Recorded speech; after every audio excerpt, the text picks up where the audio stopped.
आता देशाच्या राजकारणातून एक मोठी बातमी आहे। इंडिया आघाडीतून ममता बॅनर्जी या बाहेर पडल्या आहेत।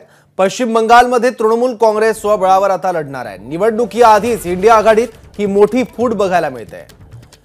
मुंबईत महाविकास आघाडीची जी मोठी बैठक झाली होती त्या बैठकीला ममता बॅनर्जी हजर होत्या। त्याचबरोबर पटनामध्ये सुद्धा जी बैठक झाली तिथे सुद्धा ममता बॅनर्जी हजर होत्या। पण जसजशी लोकसभा निवडणूक जवळ येते तसतसं जागा वाटपाचा तिढा हा आणखी क्लिष्ट होत चाललाय आणि त्याच पार्श्वभूमीवर ममता बॅनर्जी बाहेर पडल्याचं बोललं जात आहे। आणि याच संदर्भात सुप्रिया सुळे बोलतायत राष्ट्रवादी काँग्रेस शरद पवार गटाच्या खासदार। पाहूया। ममता दीदी या इंडिया अलायन्सच्या अतिशय महत्त्वाच्या मार्गदर्शिका आणि आमच्या सगळ्यांच्या प्रिय नेत्या आहेत। इंडिया अलायन्सचा त्यांचा सीट शेअरिंगचा प्रत्येक राज्याचा मॉडेल वेगळा आहे। त्याच्यामुळे वेस्ट बेंगॉलमध्ये जरी वेगळं पद्धतीने लढणार असू तरी त्या इंडिया अलायन्सच्या वरिष्ठ आमचं ज्यांच्यावर प्रचंड प्रेम आहे अशा नेत्या आहेत आणि त्यांचे जेवढे निवडून येतील ते इंडिया अलायन्स बरोबरच राहतील। ममता बॅनर्जी यांनी जी भूमिका घेतलेली आहे त्याचा इंडिया आघाडीवर किती परिणाम होईल? 12 जागांवर अडून बसलं होतं। काँग्रेसचे जे खासदार आहेत अधीर रंजन चौधरी यांनी त्यांच्यावर चांगलं तोंडसूक घेतलं आणि इथून सगळा हा एरर सुरू झाला।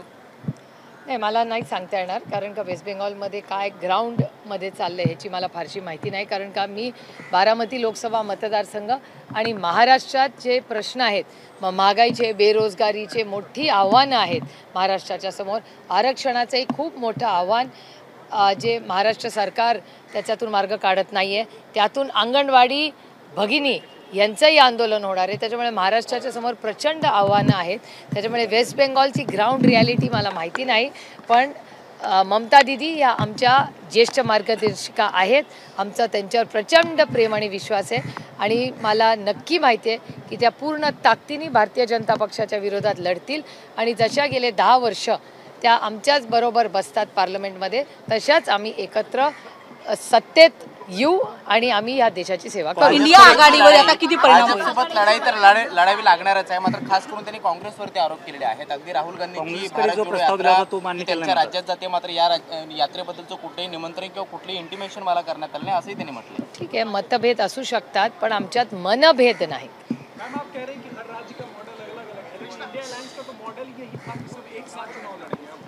हाँ, अलग अलग रहेंगे लेकिन कई सीट्स में हमारी बात भी हुई थी। हर जगह 1 to 1 कैंडिडेट नहीं हो पाएगा, ऐसे पहली मीटिंग में चर्चा हुई थी। So there will be some places where there will be friendly fights. काँग्रेसने प्रस्ताव मान्य केला नाही असा त्यांचा आरोप आहे। काँग्रेसने प्रस्ताव जो आहे तो मान्य केला नाही असा त्यांचा आरोप आहे। मला असं वाटतं काँग्रेस पक्षाची हे जर बोललं तर जास्ती संयुक्तिक होईल कारण का ही चर्चा काँग्रेस आणि तृणमूल काँग्रेसमधली आहे। त्याच्यामुळे मला असं वाटतं त्यांच्यापैकी वरिष्ठ नेते जे त्या चर्चेमध्ये होते ते बोलले तर जास्ती संयुक्तिक होईल कारण का मला खरंच याची डिटेल माहिती नाही। तुम्ही आशावादी आहात ही चांगली गोष्ट नक्कीच। मी नेहमीच आशावादी असते। त्या पार्लमेंटमध्ये परत तुमच्या बरोबर बसेल। आज 10 वर्ष बसल्याच आहेत। एक्झॅक्टली, पण आता परिस्थिती अजून वेगळी आहे कारण इंडिया आघाडी आणि काँग्रेसवर घेतलेलं तोंडसूक एकीकडे एक पक्ष गळायला सुरुवात झाली का इंडिया आघाडी? असं नाही, आता भारतीय जनता पक्ष कधीही राष्ट्रवादीच्या कुठल्या नेत्याबरोबर शेजारी बसायला तयार नव्हता। हे तुम्ही उभ्या महाराष्ट्राने पाहिलेलं आहे आणि तुमच्याच सगळ्या चॅनलवर मी काय लग्न नाही करणार काय म्हणायचे बिना लग्नाचा राहीन राहीन राहीन असं काय काय कोणी कोणी बोललेलं आहे।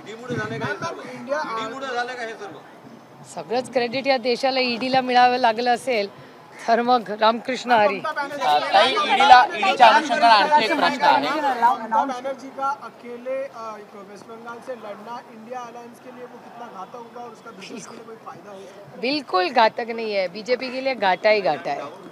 आता ईडीच्या अनुषंगाने ममता बॅनर्जी बाहेर पडतात, दुसरीकडे महाविकास आघाडीची उद्या बैठक आहे। महाराष्ट्रात तरी महाविकास आघाडीमध्ये सगळं आलेलं आहे का? महाविकास आघाडीतल्या पक्षांची एकजूट आहे? अर्थातच आहे आणि दीदींचं पण तुम्ही बिलकुल काळजी करू नका, त्या पूर्ण ताकदीने लढतील। काही ठिकाणी अलायन्सेसमध्येही फ्रेंडली फाईट्स असू शकतात। त्याच्यामुळे आमची दडपशाही नाही, आमची लोकशाही आहे। महाराष्ट्रातलं सूत्र फायनल झालं, सगळं तुम्हाला कळेल। ईडीच्या अनुषंगाने आणखी एक प्रश्न। 2019च्या निवडणुकीच्या अगदी तोंडावरती शरद पवारांना ईडीनं नोटीस पाठवलेली होती। त्यावेळी भाजपकडून यंत्रणांचा विधानसभा त्यावेळी भाजप यंत्रणांचा गैरवापर करते असा आरोप करण्यात आलेला होता। आताही निवडणुका तोंडावरती आलेल्या आहेत आणि रोहित पवार असतील किंवा महाविकास आघाडीच्या अनेक नेत्यांना अशा प्रकारच्या नोटीस येत आहेत। त्यावेळी हे समीकरण बदललं असं वाटतं का? कारण अजित पवार यांनी त्यावेळी अश्रू ढाळलेले होते आणि भाजपवरती आरोप केलेला होता. आता ते सत्तेसोबत आहे. 10 वर्ष झालं मी हे सगळं बघते. मला अजून भुजबळ साहेबांच्या कुटुंबाचे अश्रू आजही जेव्हा मला आठवतात ना, इतक्या वेदना आणि अस्वस्थता वाटते. कारण का त्यांच्या घरातल्या सुना लेकींचं दुःख भुजबळ साहेबांच्या मी फार जवळून पाहिलेलं आहे. मग भुजबळ साहेब असतील, संजय राऊत साहेबांची आई असेल, देशमुख साहेबांच्या आमच्या वहिनी असतील, त्यांची मुलं लेकी सुना नातवंड असतील, नवाबभाईंच्या मुली लेकी सुना असतील, किती लोकांचं तुम्हाला सांगू. या सगळी जी कुटुंब आहेत म्हणजे राऊत साहेब, भुजबळ साहेब, मुश्रीफ साहेब, राऊत साहेब, देशमुख साहेब, भुजबळ, किती तुम्हाला सांगू उदाहरणं. मुश्रीफ साहेब, या सगळ्यांच्या घरातल्या महिला भगिनींच्या वेदना आणि दुःख मी अतिशय जवळून पाहिले.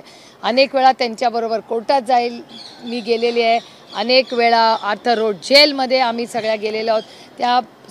त्या महिला किती दुःखातून आणि संघर्षातून गेल्या आहेत हे मी कधीच विसरणार नाही. आणि त्यांच्या संघर्षाचा काळ, हा त्यांचा दुःखाचा काळ जो होता, त्याच्यावर ज्या पद्धतीने आमच्या या सगळ्या माऊलींनी मात केली, खरंच ही आमच्यासाठी एक अभिमानाची आणि कौतुकाची गोष्ट आहे. आता ती वेळ रोहितवर आलेली आहे. त्याच्यामुळे हे सगळं हे गलिच्छ राजकारण, जे सुडाचं राजकारण महाराष्ट्रात चाललंय, हे अतिशय दुर्दैवी आणि आपल्याच राज्यात नाही देशात चाललेलं आहे. तर सुनावणीच्या संदर्भात एक प्रश्न आहे की असं म्हटलं जात आहे की विधानसभा अध्यक्षांकडे जी चालू आहे ती असं चर्चा सुरू झालेली आहे की राष्ट्रवादीचा निकाल सुद्धा शिवसेनेसारखाच लागेल. त्याच्यामुळे पक्ष आणि चिन्ह दोन्ही जर अजित पवार गटाकडे गेलं तर राष्ट्रवादी शरद पवार गटाच्या उमेदवारांसमोर एक प्रश्नचिन्ह निर्माण राहील का? पुढची निवडणूक कोणत्या चिन्हावरती आणि कोणत्या नावानिशी लढली जाईल? थोडी प्रश्न असतो हा, थोडी प्रश्न असतो. आमचा पक्ष आहे, त्याच्यात काय. आदरणीय पवारसाहेब 60 वर्षात 5 चिन्हांवर लढले. व्हॉट्स द प्रॉब्लेम? मग यावेळी जर त्यांच्याकडे चिन्हांनी पक्ष गेला तर बघूया ना, जाऊ तर दे. भीत्यापाठी ब्रह्मराक्षस. मी नाही घाबरत कोणाला. मी फक्त माझ्या आईला घाबरते, बाकी कोणाला नाही घाबरत. मुंबई महानगरपालिकेशी संबंधित एक प्रश्न. मुंबई महानगरपालिकेतील गेल्या वर्षभरामध्ये 8,000 ठेवी या काढण्यात आल्या. 8,000 कोटींच्या ठेवी ज्या आहेत त्या काढण्यात आल्या असाही आरोप केला जातोय. त्या ठेवींवरती पंतप्रधानांचा किंवा भाजपचा डोळा आहे असाही आरोप याआधी ठाकरे गटाने केलेला होता. आणि आता 8,000 कोटींच्या ठेवी काढण्यात आलेल्या असल्याचं समोर आलेलं आहे. हा प्रश्न अतिशय गंभीर आहे. कारण का 8,000 कोटी रुपये हे कुणाचे वैयक्तिक नाही आहेत, त्या मुंबईच्या मायबाप जनतेचे आहेत. ते जर गायब झाले असतील तर ते कुठे झाले, आणि त्याचा एक व्हाईट पेपर हा महाराष्ट्र सरकार आणि जे कोणी मंत्री, पालकमंत्री मुंबईचे आहेत किंवा कॉर्पोरेशनचे बघतात, ते जे कोणी मंत्री आहेत ज्यांच्याकडे ते UDचं डिपार्टमेंट आहे, त्यांना उत्तर द्यावं लागेल महाराष्ट्राला. Considering the situation in India Alliance, Mamata Banerjee seems to be unhappy after she was not invited for Nyaya Yatra. Rather, she was not informed about the Nyaya Yatra. Being an alliance partner, such kind of ignorance from the India Alliance partners. How do you think? Is it a start of parting ways from India Alliance? It's very hard for me to tell because this must have been some miscommunication between the Congress and the Trinamool Congress. So I think it would be most appropriate for all of us to speak to the two concerned partners rather than me misinforming you because I have no knowledge of it. But this is not the first time. Previously we saw it happen with Nitish Kumar. Now it is with Mamata Banerjee. Will the India Alliance partner convince Mamata Banerjee, because she is telling that she'll fight alone in West Bengal? So what about the rest of the partners in the alliance? Please don't be worried about it. Please be rest assured that every state has a different model in the alliance, and Mamata Banerjee ji will do extraordinarily well in West Bengal in the Lok Sabha and Vidhan Sabha election. Madam, one more question, last question. Karpuri Thakur has been conferred as the Bharat Ratna. Now we're witnessing war of words. Bharatiya Janata Party is cursing the current the Jadyu government, the JD. I have no idea what you're talking about because I'm too busy with Maharashtra problems of drought and water. So I have no knowledge of what's happening in the country at the moment because Maharashtra is suffering with drought and water issues. Thank you so much. तर आमच्यात मतभेद आहेत, मनभेद नाही, असं आता सुप्रिया सुळेंनी म्हटलं. ABP माझा, उघडा डोळे बघा नीट.